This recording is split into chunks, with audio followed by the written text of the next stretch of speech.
Number generate कर सकते हैं। इस हिसाब में हमें एक ऐसा क्लास प्रोवाइड किया जो हमें रैंडम नंबर जनरेट करके देगा। रैंडम नंबर जनरेट करने से हमें फायदा क्या होता है देख लो। सबसे बड़ा फायदा, आपने ओटीपी देखा होगा, जितनी बार भी आपको ओटीपी मिलता है हर बार नया ओटीपी मिलता है। तो ये ओटीपी रैंडम से ही जनरेट किया जाता है। आप कभी कभी अकाउंट बनता है, आपका अपने आप अकाउंट बनता है, तो उसका एक रैंडम पासवर्ड जनरेट होता है। तो रैंडम पासवर्ड जनरेट करने के लिए भी रैंडम क्लास में यूज किया जाता है। तो देख लो ये कैसे यूज करेंगे, ठीक से देखना है। बहुत सिंपल और इंटरेस्टिंग चीज है।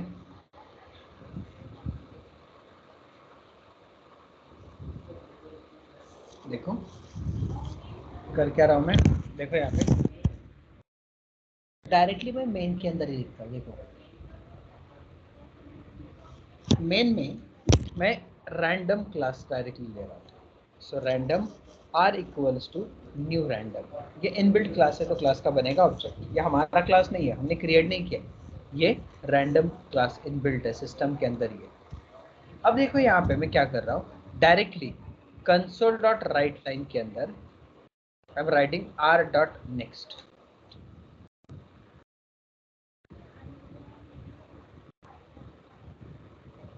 क्या किया मैंने, कंसोल डॉट राइट लाइन के अंदर डायरेक्टली लिखा है आर डॉट नेक्स्ट। तो इससे क्या मिलेगा, मुझे नेक्स्ट नंबर मिलेगा।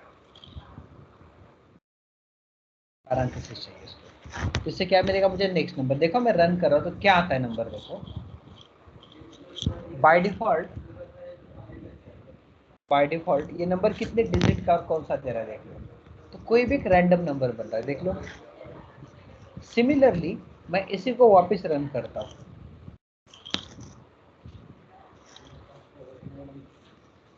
तो देख लो अभी नया नंबर जनरेट हुआ है। इसी प्रोग्राम को मैं वापस रन करता हूँ तो वापस देखो नया नंबर जनरेट हुआ है। इसको आप जितनी बार भी रन करोगे उतनी बार नया नंबर जनरेट होगा। ओके अब मैं चाहता हूँ कि ये रैंडम नंबर जो है ना 1 to 10 के बीच का ही कोई भी जनरेट हो।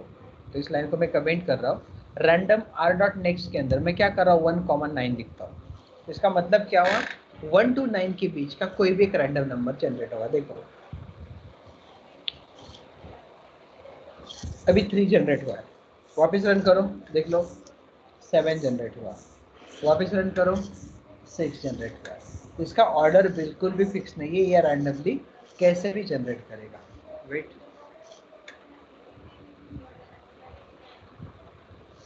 वापस रन करो देखो अब 5 जनरेट हो गए।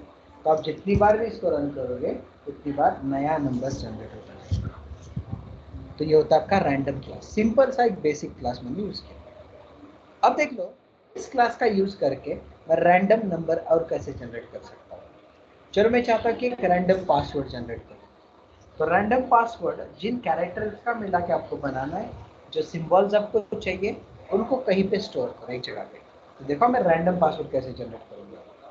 स्ट्रिंग स्ट्रिंग कोई भी वेरिएबल लिखो डेटा, और इसके अंदर आपको पासवर्ड के लिए जो भी चीज़ें यूज़ करनी है सारी लिखो। तो मैं देखो यहाँ पे कुछ कैरेक्टर्स लिख रहा हूँ, ABCDEFGHIJKLMNOPQRSTV देख लिए मैंने अल्फाबेटिकल्स लिए। वैसे मैं कैपिटल अल्फाबेटिकल भी ले रहा हूँ क्योंकि पासवर्ड मुझे कैपिटल वर्ड्स भी चाहिए। सो ABCDEFG।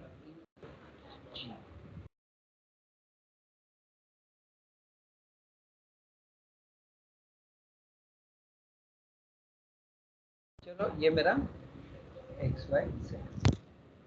मैं चाहता हूँ कि उस पासवर्ड में नंबर्स भी आए। सो 0 1 2 3 4 5 6 7 8 9। मैं चाहता हूँ कि उस पासवर्ड में $@ भी आ जाए। तो ये मैंने क्या किया, एक जो भी पासवर्ड के लिए मुझे चाहिए वो दे दिया। अब पासवर्ड कितने डिजिट का बनना चाहिए, 10 डिजिट का। तो देख लो मैं क्या कर रहा हूँ, यहाँ पे एक वेरिएबल लेता हूँ स्ट्रिंग पासवर्ड, इनिशियली ब्लैंक रखता हूँ। अब है ना मैं एक लूप चलाऊंगा इंट आई। ये लूप जो वो 10 तक चलेगा। So i equals to 1, i less than equals to 10, i plus plus. अब ये 10 तक क्यों चलेगा, क्योंकि हमें 10 बार इसमें से रैंडम कैरेक्टर्स निकालने हैं। और रैंडम कैरेक्टर्स कैसे निकालूंगा ये देख लो, कैसे निकालूंगा ये देख लो। सबसे पहले मैं क्या करूंगा, जो भी मुझे नेक्स्ट पोजीशन चाहिए वो लूंगा। तो देख लो इंट p इक्वल टू, क्या कर रहा हूं मैं देख लो, इंट p इक्वल टू, ठीक से देख लो, int p equals to random का ऑब्जेक्ट r डॉट नेक्स्ट। अब इसमें 0 कॉमा डेटा डॉट लेंथ -1 बोल रहा हूँ। अब ऐसा क्यों किया मैंने, देखो ये जो स्ट्रिंग एरे, और स्ट्रिंग एरे स्टार्ट कहाँ से होता है, 0 पोजीशन से, एड कहाँ पे होता है, जिसका लेंथ -1 पे। तो मैंने क्या किया, 0 से लेके लेंथ -1 तक का सीरीज लगा दिया और उस सीरीज में से रैंडम नंबर पेश किया। फिर रैंडम नंबर मतलब एक पोजीशन होगी इस स्ट्रिंग के बीच की, तो उस पोजीशन का कैरेक्टर में पासवर्ड के अंदर कॉन्केट करना चाहता हूँ। तो मैं देख लो क्या कर रहा हूँ, पासवर्ड के लिए मैंने जो पासवर्ड वेरिएबल लिया है, तो उसके लिए मैं क्या कर रहा हूँ, password plus equal to p, password equal to password plus son of p, STR of, STR नहीं, डेट ऑफ पी। देखो क्या किया मैंने, किया क्या देख लो, पी मतलब पोजीशन बिटवीन 0 टू कोई भी लेंथ, तो जो भी पोजीशन आएगी, जो पोजीशन होगी इसका इंडेक्स होगा वो पोजीशन मतलब। तो उस इंडेक्स का जो भी कैरेक्टर होगा मैं पासवर्ड में 10 बार कॉन्केट करते जा रहा हूँ। तो 10 बार कॉन्केट करने से कोई भी रैंडम कैरेक्टर्स पासवर्ड के अंदर कॉन्केट होंगे, तो वही तो मेरा रैंडम पासवर्ड है। So that's why I am printing that password here. लो अब मैं रन करता हूँ, देखो क्या पासवर्ड जनरेट होता है, देख लो ये पासवर्ड आ गया। तो कुछ कैरेक्टर, कुछ सिंबल आ गए, कुछ नंबर्स आ गए, कुछ स्मॉल कुछ कैपिटल कैरेक्टर्स।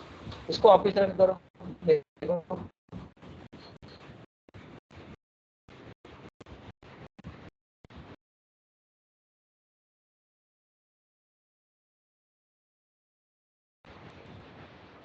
सी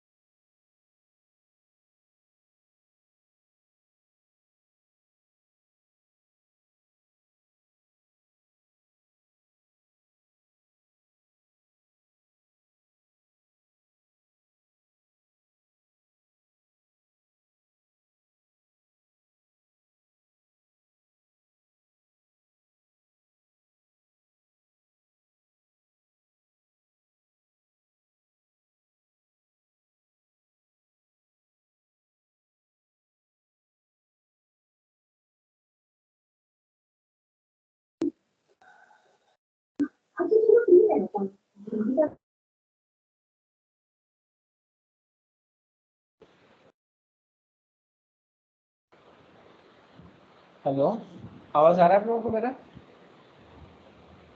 सर आप गए थे मशीन होती नेटवर्क चला गया था।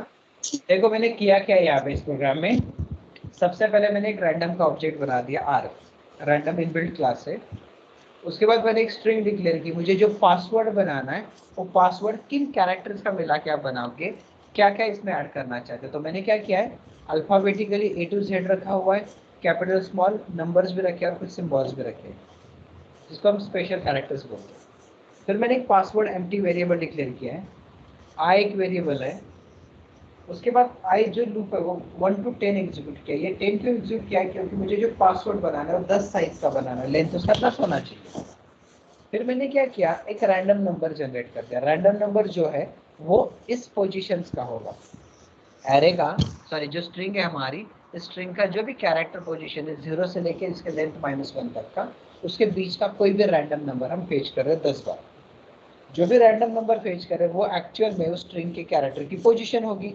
तो मैंने डेट ऑफ पी बोला, मतलब क्या हुआ कि उस पोजीशन का कैरेक्टर, जो भी रैंडम नंबर हमें मिला है उस पोजीशन का कैरेक्टर किसमें स्टोर हुआ, पी में, सॉरी पासवर्ड में। तो ऐसे कैरेक्टर एक एक करते स्टोर होंगे 10 बार, मतलब 10 लेंथ बनेगा, और उसी पासवर्ड को नीचे हमने डिस्प्ले किया। जब मैं इसको रन करके देखूं तो देख लो कुछ एक रैंडम पासवर्ड जनरेट हो रहा है ये वाला।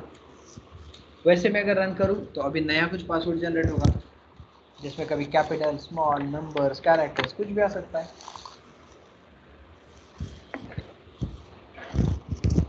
समझ में यहाँ तक how can we generate random password?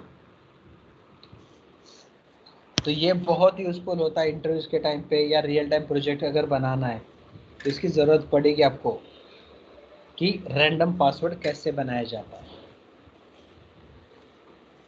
समझ में कोई डाउट, कोई क्वेश्चन किसी को?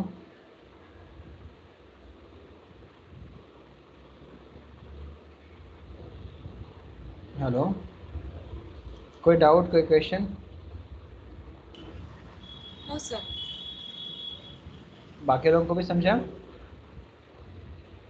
हाँ सर। ओके, अब ये रैंडम पासवर्ड यहाँ पे जनरेट हुआ है।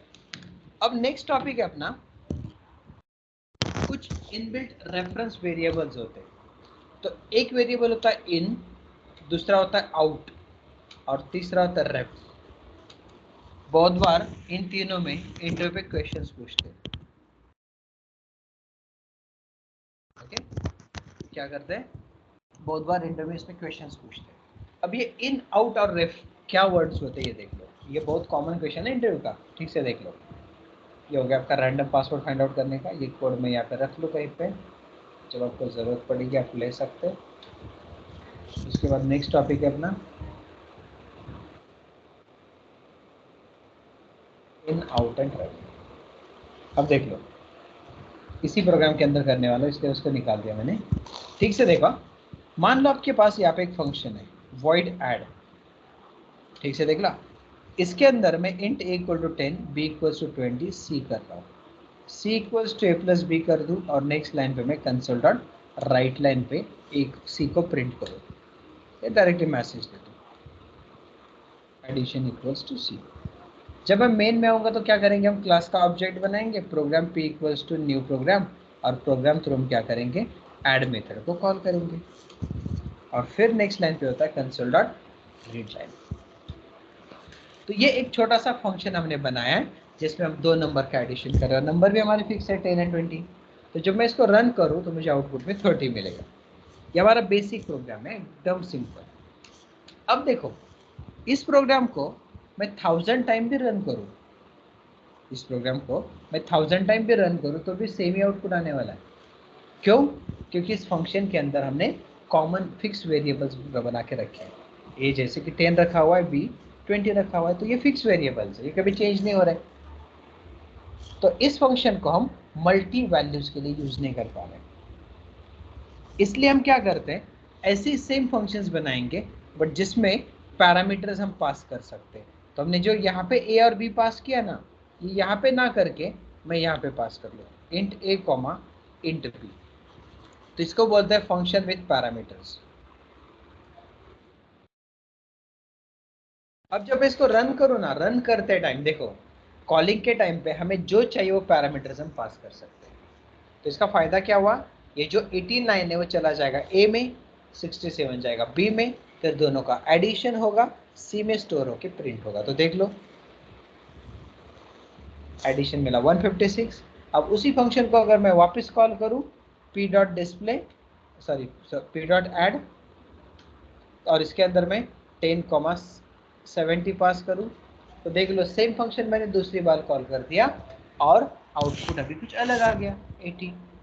तो इसका बेनिफिट क्या होगा पैरामीटर पास करने का, कि उस फंक्शन को मैं जब पैरामीटर पास कर रहा हूँ, इनपुट्स दे रहा हूँ, तो उस फंक्शन को मैं जितनी बार चाहिए उतनी बार रन कर सकता हूँ, और every time I can pass different data. जितनी बार चाहिए उतनी बार तो रन कर ही रहे, और every time we are passing different data, तो बेनिफिट हुआ। तो यहाँ पे जो हम पैरामीटर्स पास कर रहे हैं वो इनपुट पैरामीटर्स है, तो इसलिए उसको क्या बोलते हैं, इन पैरामीटर्स। उसको क्या बोलते हैं, इन पैरामीटर्स। तो इन का मतलब होता है इनपुट पैरामीटर्स। अब देखो नेक्स्ट, यहाँ पे मैंने इनपुट पैरामीटर पास किए, इट्स ओके, कोई प्रॉब्लम नहीं, बहुत अच्छा बन गया। बार बार मैं अलग अलग वैल्यूज के साथ ये सेम फंक्शन रन कर सकता हूँ ताकि मुझे हर बार नया आउटपुट भी मिलेगा। बट इसमें छोटा सा प्रॉब्लम क्या है कि इस सी का जो आउटपुट आ गया, that output is limited to this function only. C का जो आउटपुट आ रहा है ना, वो आउटपुट उसी फंक्शन तक लिमिटेड है। सी का जो आउटपुट आ रहा है वो आउटपुट उसी फंक्शन तक लिमिटेड है। तो एज अ प्रोग्रामर मैं चाहता हूँ कि उसको मैं बाहर ले लूँ। क्या करना है मुझे, जो भी पैरामीटर सॉरी आउटपुट आ रहा है मैं चाहता हूँ कि उसको मैं बाहर ले लूँ। अब ये कैसे लूंगा देखो आप ठीक से, तो मैं क्या करूंगा, ठीक से एक एग्जांपल सुना मैं क्या बोल रहा हूँ, ठीक से सुनो। जैसा एक सिनेरियो होता है, आप घर से पैसे लेके गए मार्केट में, होटल में गए, खर्चा किया पैसा, कुछ खाए, वापस कुछ लेके नहीं आए, खर्चा वहाँ पे हो गया, वहाँ पे खत्म हो गया। वैसे ही यहाँ पे देख लो, ये वेरिएबल्स एज ए इनपुट करके इस फंक्शन में जा रहे हैं, ऑपरेशन हो रहा है, आउटपुट आ रहा है और उसका स्कोप वहाँ पे खत्म हो रहा है, वो वापस नहीं आ रहे। तो आपका जो वो सिनेरियो बताया ना मैंने, वो इसके जैसा ही है, इसके जैसा, आपके इनपुट पैरामीटर जैसा। अब दूसरा सिनेरियो सुनो। पहला सिनेरियो क्या था, आप घर से जाते टाइम पैसे लेके गए, साथ में कुछ नहीं लिया, ओनली पैसे लेके गए, मार्केट चले गए, खर्चा किया, होटल चले गए, खर्चा किया, खाया जो भी खाना था और वापस आ गए, वापस कुछ लेके नहीं आए, वापस सब कुछ खत्म हो गया। अब दूसरा सिनेरियो सुनो, आप जाते टाइम पैसे लेके गए और साथ में ना कि एम्प्टी बैग लेके चले गए, मार्केट में गए, जो भी पैसा था वो खर्चा करके कुछ परचेस किया, परचेस करके उस बैग में भर के वापस लेके आ रहे, मतलब वो मार्केट से बाहर मिला ना। सिमिलरली हम वही चाहते कि हम जब फंक्शन कॉल करें तो हम साथ में एक एम्प्टी कुछ तो भेजें। तो कैसे भेजेंगे देख लो, अभी यहाँ पे सेम फंक्शन में लिख रहा हूँ, देख लो, void add int a int b और साथ में लिखता हूँ out int c। यहाँ पे लिखूंगा c equals to a plus b, बाकी कुछ नहीं। तो यहाँ पे देखो मैं क्या बोल रहा हूँ, function with 2 in parameters and 1 out parameter. जो आउटपुट पैरामीटर का बेनिफिट क्या होगा, उसका वैल्यू बाहर मिलेगा हमें। अब वैल्यू बाहर कैसे कैच करोगे देख लो, अभी ठीक से देख लो। यहाँ पे मैं एक वेरिएबल डिक्लेयर कर रहा हूँ, कुछ भी नाम दे दो। अब मैं क्या कर रहा हूँ देख लो, p डॉट एड, इस ब्रैकेट में पहला पैरामीटर मतलब पहली वैल्यू, दूसरी वैल्यू और तीसरा में लिखता आउट सी, लिखा मैंने आउट सी। ये एरर क्यों दे रहा है,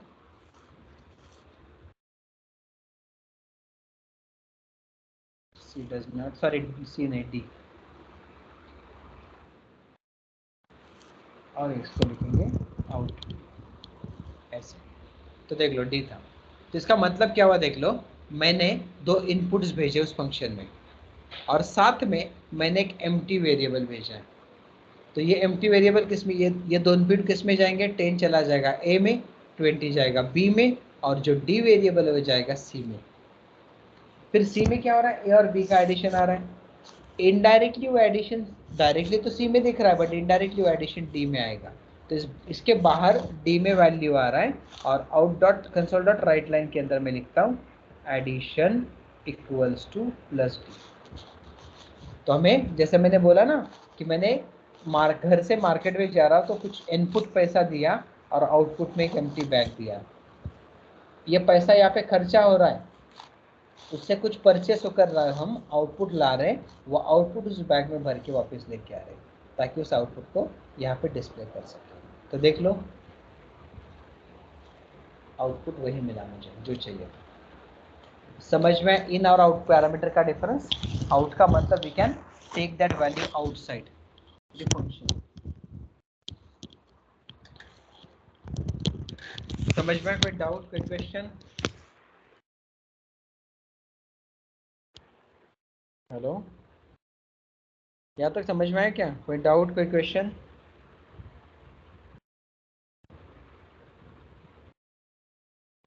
हेलो, अरे कुछ तो बोलो, समझ में आया ना? Yes sir. कोई डाउट किसी को, कोई question? No sir. Okay fine. और तीसरा पैरामीटर होता है ref parameter, that is reference. तो ये हो गया आपका आउट, और तीसरा होता है reference.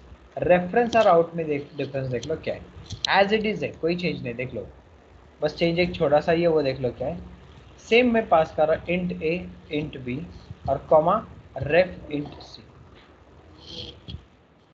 Int a int b and int ref c, int reference c. अब इसके अंदर मैं क्या कर रहा हूँ देख लो, इसके अंदर देख लो c equals to a plus b, वही कर रहा हूँ, कुछ चेंज नहीं। अब जब मैं यहाँ से कॉल करूँ तो डिफरेंस देखो क्या होगा, देखो सेम मैं क्या कर रहा हूँ p डॉट एड और अंदर 10,40, पहले हम आउट लिखते थे, अभी रेफ लिखूंगा, रेफ डी। पर ये यहाँ पे एरर देगा हमें, देखो एरर क्या दे रहा है, रीड करो कर्सर लेके जाओ। अब ये क्या बोल रहा है, use of unassigned local variability. तो इसका मतलब क्या, ये रेफरेंस है, और रेफरेंस क्या बोलता है, इनिशियली कुछ ना कुछ वैल्यू यहाँ पे सेट करना पड़ेगा।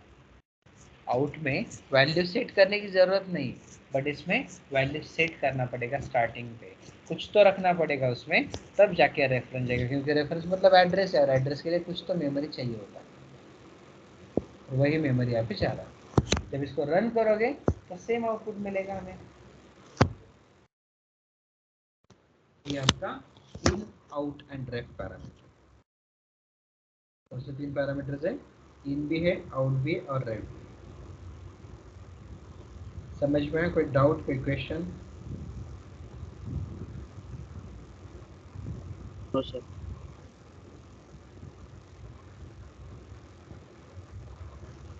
इसे कोई डाउट, कोई क्वेश्चन? और बाकी लोगों को सर इनिशियल वैल्यू 0 ही रखना पड़ता है क्या? कुछ भी रखो, आपको जी जो भी रखना है बस। नहीं नहीं, कुछ भी हो सकता है, जो भी रखोगे ना वो वैल्यू यूज में नहीं आएगा ना, बाद में वो चला जाएगा वैल्यू। हाँ ओके, समझा?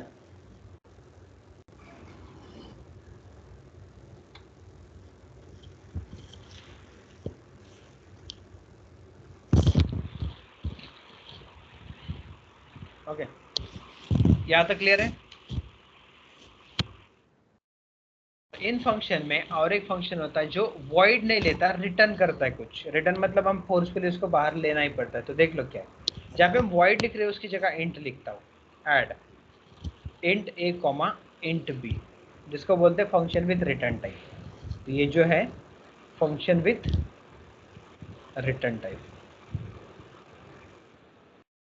तो ये ऊपर का जो था रेफ पैरामीटर,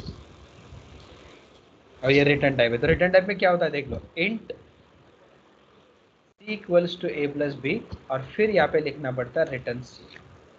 जब इसका रिटर्न टाइप इंटीजर है तो आपको कोई भी एक इंटीजर वैल्यू रिटर्न करनी पड़ेगी, और अगर रिटर्न टाइप आप यहाँ पे स्ट्रिंग लिखोगे तो यहाँ पे रिटर्न में आपको कुछ स्ट्रिंग मैसेज देना पड़ेगा, जैसे कि मैं लिखता हूँ एडिशन इक्वल्स टू ऐसे, तो स्ट्रिंग रिटर्न कर देगा। और जब मैं यहाँ पे कैच करने जाऊँ, देख लो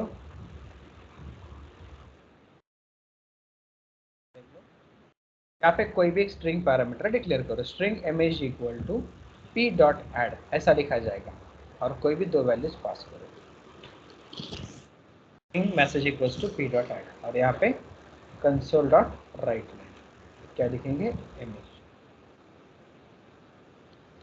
अब रन करो तो वो रिटर्न करेगा बाहर। तो ऐसे भी फंक्शंस लिख सकते हैं।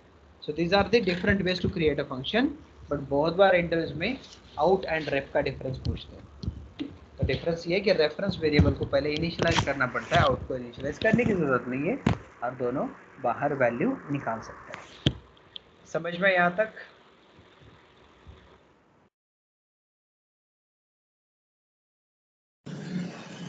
Yes sir. तो यहाँ पे अपना बेसिक अभी कंसेप्ट कंप्लीट हो चुके हैं सारे। अब नेक्स्ट सेशन में, मतलब अभी डायरेक्टली मंडे होगा हमारा, नेक्स्ट सेशन में we will start with static non static members, जो कि अभी हमारे एक्चुअल उप्स कंसेप्ट है। आज भी थोड़ा आउट इन वगैरह है ये जो यूज़ किया, बट ये उप्स में नहीं आता। ओके, ठीक है, चलेगा। सो अभी मंडे को मिलते हैं, मंडे करेंगे आगे। इसका प्रैक्टिस करो।